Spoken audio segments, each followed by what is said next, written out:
Good morning students. हम जो बात कर रहे हैं वो सॉल्यूशन चैप्टर की कर रहे हैं और सॉल्यूशन चैप्टर में अब तक हमने नॉर्मलिटी, मोलारिटी, मोलालिटी और मोल फ्रैक्शन, मोलालिटी और मोल फ्रैक्शंस, इनके फॉर्मूलों के ऊपर बात की थी। अब हमें क्या करना है कि इनके बेस पर जो आपको न्यूमेरिकल्स बन सकता है, क्या क्या कंडीशन में न्यूमेरिकल्स बन सकता है, उन पर डिस्कस करना है। जैसे कि यहाँ पे फर्स्ट क्वेश्चन दिया गया है, उसने कहा है कि which of the following is dependent on temperature. उसने कहा है कि इनमें से ऐसा कौन सा है जो टेम्परेचर के ऊपर डिपेंड करता है। क्या वो आपकी मोलरिटी है, मोलालिटी है, मोल फ्रैक्शन है या वेट परसेंटेज है। देखिए, अगर टेम्परेचर की बात आती है कि टेम्परेचर किस पे डिपेंड करता है, तो इसके लिए आपको एक ही बात याद रखनी है। अगर डिपेंडेंट ऑन टेम्परेचर आ रहा है कि कौन सी प्रॉपर्टी टेम्परेचर पर क्या करती है, डिपेंड करती है, तो इसका बड़ा इजी सा कॉन्सेप्ट होता है। देखिए, वही प्रॉपर्टी टेम्परेचर पर डिपेंड करती है जिसमें वॉल्यूम का इन्वॉल्वेशन होता है, जिसमें आपका वॉल्यूम का इन्वॉल्वेशन होता है। अगर हम मोलरिटी की बात करें तो मोलरिटी में क्या आता है आपका, the number of moles of solute dissolve in पर लीटर सॉल्यूशन। तो अगर हम मोलरिटी की बात कर रहे हैं तो मोलरिटी में क्या इन्वॉल्व होता है, वॉल्यूम। अगर हम मोलालिटी की बात करते हैं तो इसमें क्या होता है, the number of moles of solute dissolve in पर किलोग्राम सॉल्वेंट। तो इसमें किसकी बात आ गई, वेट की, क्योंकि पर किलोग्राम सॉल्वेंट में आप डिजॉल्व कर रहे हैं। मोल फ्रैक्शन में क्या आता है, नाम से ही पता चल रहा है, क्या निकाल रहे हैं हम, मोल फ्रैक्शन। तो क्या आता है आपको, मोल। और मोल क्या होते हैं आपके, वेट अपॉन मॉलिकुलर वेट। तो इसमें भी कहीं पे वॉल्यूम नहीं आया है, और वेट परसेंटेज तो है ही वेट का कॉन्सेप्ट। तो इसका मतलब क्या है कि ऑलवेज याद रखिए, अगर आपसे क्वेश्चन ऐसा पूछा जा रहा है कि कौन सी प्रॉपर्टी टेम्परेचर पर डिपेंड करती है, तो टेम्परेचर पर ऑलवेज वॉल्यूम डिपेंड करता है। और वॉल्यूम किस में इन्वॉल्व होता है, मोलारिटी में। क्योंकि मोलारिटी की डेफिनेशन क्या है कि the number of moles of solute dissolve in पर लीटर सॉल्यूशन। तो ऑलवेज याद रखिए, जब भी आपसे कोई भी प्रॉपर्टी ऐसी पूछी जा रही है जो टेम्परेचर पर डिपेंड करती है, तो टेम्परेचर पर डिपेंड करने वाली प्रॉपर्टी ऑलवेज किससे रिलेटेड होती है, आपकी वॉल्यूम से। तो इसका आंसर कौन सा हो जाएगा, फर्स्ट। क्वेश्चन नंबर अगर हम सेकंड की बात करें तो सेकंड में उसने कहा है कि what is the mole fraction of the solute in a 1 M. M का मतलब होता है molal, 1 molal aqueous solution, 1 molal aqueous solutions का आपसे उसने क्या पूछा है, उसमें mole fraction of solute, mole fraction of solute,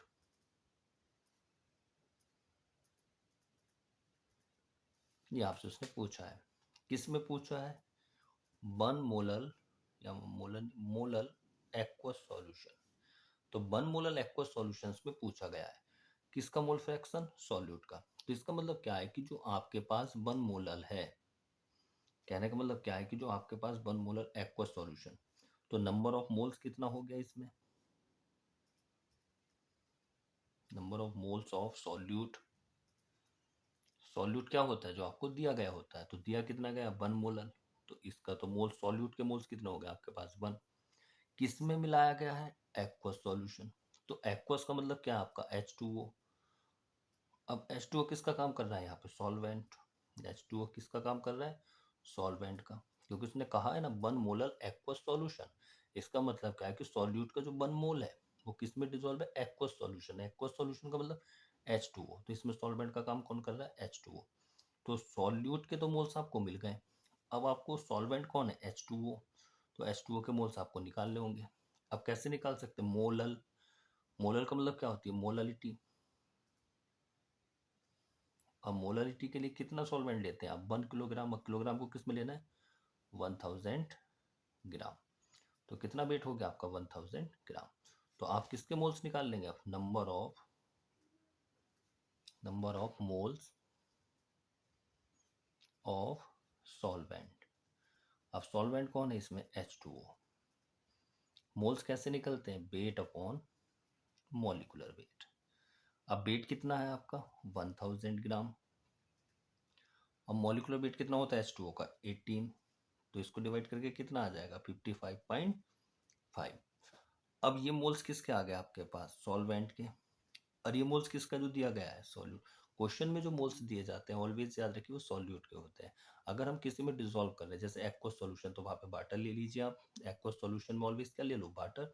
और वाटर को लेने के बाद ऑलवेज याद रखिए फिक्स होता है number of moles of solvent, मतलब वाटर के आप अगर कभी भी मोल्स निकाल रहे हैं और आपको वेट नहीं दिया गया है, और आपको वेट कितना लेना पड़ रहा है वहाँ पे क्वेश्चन के अकॉर्डिंग, जैसे इसने बोला ना 1 मोलर, तो मोलर का मतलब क्या आ गया यहाँ पे, मोलरिटी आ गई। अब मोलरिटी के लिए हम क्या लेते हैं, 1 kg, 1 kg मतलब 1000 ग्राम। तो यहाँ पे कितना आ जाएगा डिवाइड करके, इतना आ गया। अब आपको क्या करना है, मोल फ्रैक्शन निकालना है। तो मोल फ्रैक्शन कैसे निकलता है आपको पता है, जिसका मोल फ्रैक्शन निकालना होता है उसके मोल्स ऊपर लिखते हैं। तो मोल फ्रैक्शन ऑफ सॉल्यूट की अगर हम बात करें तो कितना आ जाएगा मोल फ्रैक्शन, जिसका भी मोल फ्रैक्शन निकालते हैं उसके मोल्स को हम ऊपर लिखते हैं और नीचे टोटल मोल्स। तो टोटल मोल्स कितना आ जाएगा, 1 + 55.5। तो ऊपर जिस, मैं फिर से बोल रहा हूँ, जिसका मोल फ्रैक्शन आपको निकालना है उसके मोल्स को ऊपर लिखिए और नीचे टोटल मोल्स लिख दीजिए। तो कितना हो गया, 1/56.5। और इसको जो डिवाइड करके आपका आएगा वो कितना आएगा, 0.0177। ओके, तो डिवाइड आप कर ही लेंगे, तो आपका आंसर कौन सा हो जाएगा इसका, डी। कौन सा आंसर हो जाएगा, डी। पहले वाले का कौन सा हो गया था आपका, ए। नेक्स्ट क्वेश्चन देखते हैं, question number third. Question number अगर थर्ड की बात करें तो क्वेश्चन नंबर थर्ड में उसने कहा है कि 25.3 ग्राम ऑफ सोडियम कार्बोनेट। आपको कितना वेट दिया गया है यहाँ पे, 25.3 ग्राम आपको क्या दिया गया है, सोडियम कार्बोनेट। ओके, आगे उसने कहा है कि dissolve in enough water to make 250 ml of solutions. Volume कितना दे दिया गया आपको उसने, 250 ml। ठीक है, इफ Na2CO3 डिसोसिएट कंप्लीटली, इसका मतलब क्या है कि जो Na2CO3 है वो कंप्लीटली क्या हो रहा है आपका, डिसोसिएट। तो जब वो कंप्लीटली डिसोसिएट हो रहा है इसका मतलब वो अपना आयनों में डिसोसिएट हो रहा है। तो क्या बन जाएगा, 2Na पॉजिटिव + CO3 2 निगेटिव, क्योंकि उसने क्या बोला है यहाँ पे कि ये आपके पास जो है ये कंप्लीटली क्या हो रहा है, डिसोसिएट। और डिसोसिएट का मतलब क्या, आयनों में डिसोसिएट होना। ये आपका बन गया। ओके, उसने क्या कहा है आगे कि molar concentration of Na positive and CO3 negative are respectively, Na positive and CO3 double negative are respectively. Molar mass आपको यहाँ पे दिया गया है, मोलर मास कितना दिया गया है, मोलर मास ऑफ Na2CO3 आपको दिया गया है 106। तो उसने आपसे क्या पूछी, मोलर कंसंट्रेशन। तो मोलर कंसंट्रेशन का मतलब क्या, उसने मोलरिटी पूछी है। अब मोलरिटी क्या होती है आपके, मोल्स ऑफ सॉल्यूट। अब मोल्स तो दिया नहीं है, यहाँ पे वेट दिया गया है। तो मोल्स क्या होता है आपको पता है कि मोल्स इक्वल क्या होता है आपका, वेट अपॉन मॉलिक्यूलर वेट। तो यहाँ पे क्या आ जाएगी आपका, क्योंकि मोलरिटी क्या होती है, weight upon molecular weight into 1000 upon solution in ml। ये आपका फॉर्मूला होता है, मैंने लास्ट लेक्चर में इसको एक्सप्लेन किया है। अब वेट कितना दिया गया है आपको, 25.3 ग्राम। ओके, मॉलिक्यूलर वेट कितना है इसका आपको दिया है क्वेश्चन में, 106 इंटू 1000। और सॉल्यूशन इन ml में कितना दिया गया, 250। तो इससे कितने टाइम्स चला जाएगा, 4 टाइम्स। अब आपका कितना आ गया यहाँ पे 20, ये भी इससे कितने बार चला जाएगा, 2 से चला जाएगा ये 2 टाइम्स, और ये कितना चला जाएगा 53 टाइम्स। तो आपका कितना आ गया 25.3 इंटू 2/53। अब इसको जो हम कैलकुलेट करेंगे तो ये कितना आएगा, इसको डिवाइड करके 0.955। तो कैलकुलेशन तो आप कर लेंगे। अब हमने क्या करना है, अब ये हमारे पास क्या आ गई, मोलरिटी आ गई है, मोलर कंसंट्रेशन आ गई है। लेकिन उसने क्वेश्चन में क्या कहा था कि Na2CO3 कंप्लीटली डिसोसिएट हो रहा है, 2Na positive + CO3 2 negative. Okay, आ कितना का है हमारा यहाँ पे, मोलरिटी जो आई है, ये मोलरिटी कितनी आई हमारे पास, मोलरिटी आई है 0.955। इतना तो आप कर लेंगे, ये तो ईजी है क्योंकि आपको यहाँ पे कुछ नहीं करना था, मोलरिटी निकालना है। लेकिन उसने कहा है कि Na2CO3 कंप्लीटली डिसोसिएट हो रहा है। इसका कितना आया है, 2x। इसका कितना आया है, x। कैसे, मान लीजिए मैंने इसकी कंसंट्रेशन को x मान लिया या मैंने इसकी मोलरिटी को m मान लिया, तो इसका कितना हो गया 2x। इसकी मोलरिटी को कितना मान लिया मैंने x और इसको कितना मान लिया 2x। अब ये जो आई है वैल्यू किसकी आ गई x की। अब आपकी इक्वेशन क्या है, आपकी इक्वेशन बन रही है Na2CO3 2Na positive plus CO3 2 negative. ये क्या है आपकी कंसंट्रेशन आई है, जब मोलरिटी आई है उसको मैंने x माना है, तो यहाँ पे क्या है x और यहाँ पे क्या है 2x। तो x की वैल्यू कितना है 0.955 और इसकी कितनी हो जाएगी 2 इंटू 0.955, तो कितना आ जाएगा 1.91 0.955। तो कौन सा ऑप्शन इसका सही हो जाएगा, मिला लेते हैं 0.95 एंड 1.91, तो इसका आंसर कौन सा हो जाएगा ए। अगर उसने कंप्लीटली डिसोसिएट बोला है तो फिर हमको इस कंडीशन को अप्लाई करना होगा, उसके मोल से मल्टीप्लाई और करना होगा जो कंसंट्रेशन निकल के आएगी। ओके, नेक्स्ट क्वेश्चन देखते हैं। क्वेश्चन नंबर अगर हम 4 की बात करें तो क्वेश्चन नंबर उसने 4 में कहा है कि मोलरिटी ऑफ लिक्विड HCl। यहाँ पे आपसे मोलरिटी पूछी गई है, मोलरिटी ऑफ लिक्विड HCl, ये आपसे मोलरिटी पूछी गई है। कब पूछी गई है, जब उसने कहा कि आपके पास डेंसिटी है, आपके पास क्या है डेंसिटी आपको दी गई है, कितनी दी गई है 1.17 ग्राम पर सीसी, इतना आपको दिया गया है। अब आपको क्या निकालनी है मोलरिटी निकालनी है, क्या निकालनी है मोलरिटी। तो कैसे निकालेंगे, अब यहाँ पे आपको डेंसिटी दी गई है, अब आपको पता है डेंसिटी कुल क्या होता है मास अपॉन वॉल्यूम। तो आप यहाँ से क्या कर सकते हैं मास निकाल सकते हैं। अब मास कैसे निकलेगा, ये क्रॉस मल्टीप्लीकेशन हो जाएगी, तो क्या आ जाएगा आपका डेंसिटी इंटू वॉल्यूम। तो यहाँ पे कितना हो जाएगा आपको डेंसिटी कितना दिया गया 1.17। अब आपको पता है कि जो आप मोलरिटी निकालते हैं वो किस में निकालते हैं वॉल्यूम इन लीटर। तो अगर हम ग्राम पर सीसी को और यहाँ पे वॉल्यूम हमें किस में लेना होगा, क्योंकि डेंसिटी किस में दी आपको ग्राम पर सीसी, तो वॉल्यूम किस में लेंगे आप ml। और जैसे ही आप इसको लेंगे तो यहाँ पे क्या हो जाएगा आपका इस पॉइंट से 2 जीरो, तो यहाँ पे कितना आ जाएगा 1170 मास, आपका क्या आ जाएगा वेट। अब आपको क्या करना है, आपको तो यहाँ पे मोलरिटी निकालनी है। अब सॉल्यूशन आपने किस में ले लिया लीटर में, तो जब मोलरिटी निकालेंगे आप तो मोलरिटी क्या होती है नंबर ऑफ मोल्स, मोल्स क्या होता है weight upon molecular weight upon solution in litre. तो सॉल्यूशन लीटर में आपने ले लिया है, तो वेट कितना है आपका अभी आया है 1170। मॉलिक्यूलर वेट कितना होता है HCl का 36.5, HCl दिया गया है, H का कितना होता है 1 और Cl का 35.5, तो टोटल कितना हो गया 36.5। तो सॉल्यूशन हमने चेंज कर लिया यहाँ पे किस में हो गया लीटर, तो आपका कितना आ गया 1170 अपॉन 36.5, और इसको जब आप डिवाइड करेंगे तो कितना आएगा 32.05 है। कैलकुलेशन आप कर लेंगे इतना, तो इसका आंसर कौन सा हो जाएगा आपका सी।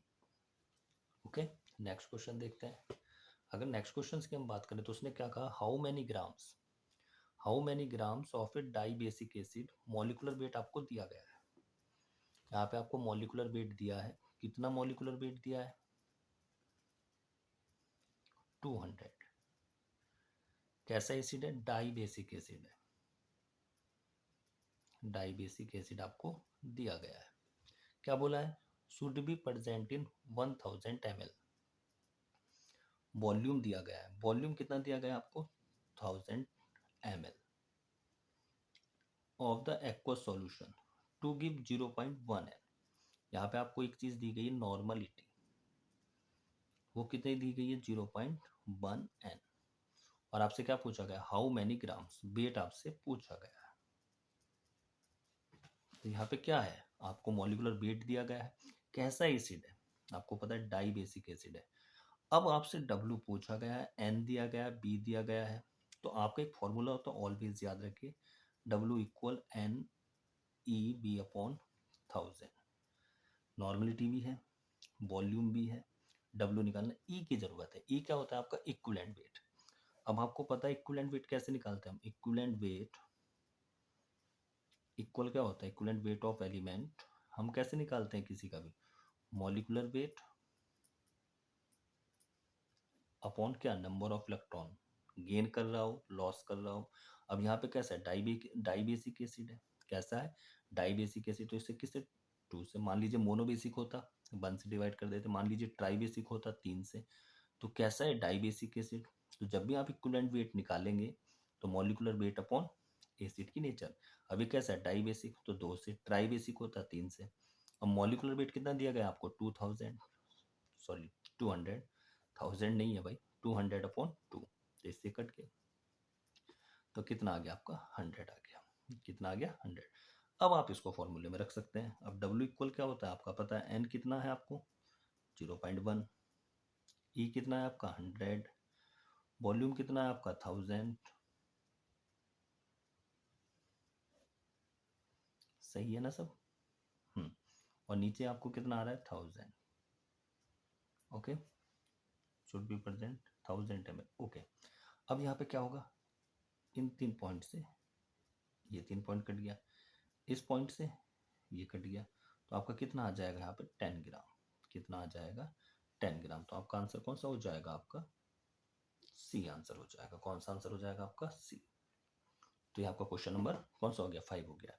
तो ऑलवेज याद रखना है, एसिड की नेचर याद रखना है। जब भी आपको नॉर्मलिटी दी जाएगी, वॉल्यूम दिया जाएगा, वेट आपसे पूछा जाएगा, तो आपको उसमें इक्विवेलेंट वेट निकालना होगा। और इक्विवेलेंट बेस है ना, और इक्विवेलेंट वेट के लिए हमेशा इस तरह के क्वेश्चंस में आपको वो एसिड या बेस की नेचर देगा।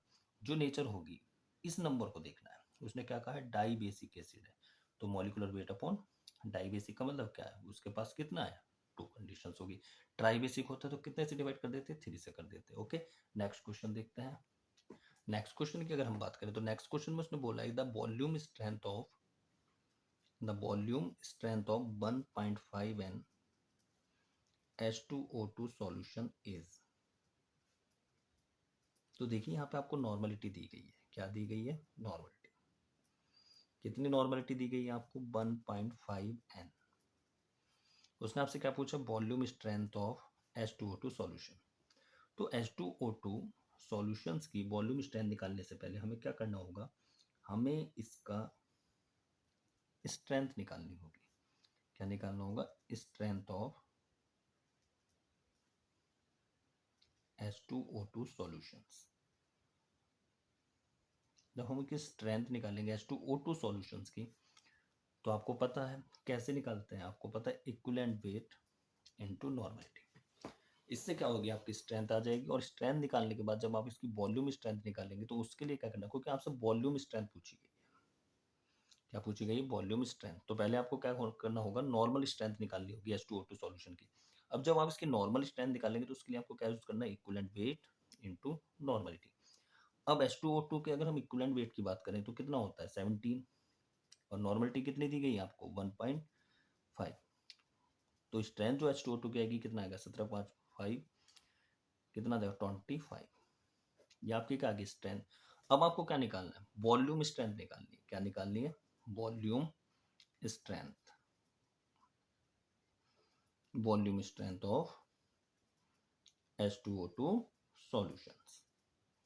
स्ट्रेंथ कैसे निकाली जाती है, always equivalent weight into normality. और वॉल्यूम स्ट्रेंथ निकालने के लिए आप क्या करेंगे, स्ट्रेंथ जब निकालेंगे किसी सॉल्यूशन की तो इक्विवेलेंट वेट इनटू नॉर्मलिटी से निकालेंगे। और जब वॉल्यूम स्ट्रेंथ निकालेंगे तो उसके लिए क्या होता है 22.4 upon 68 into strength of H2O2 solution.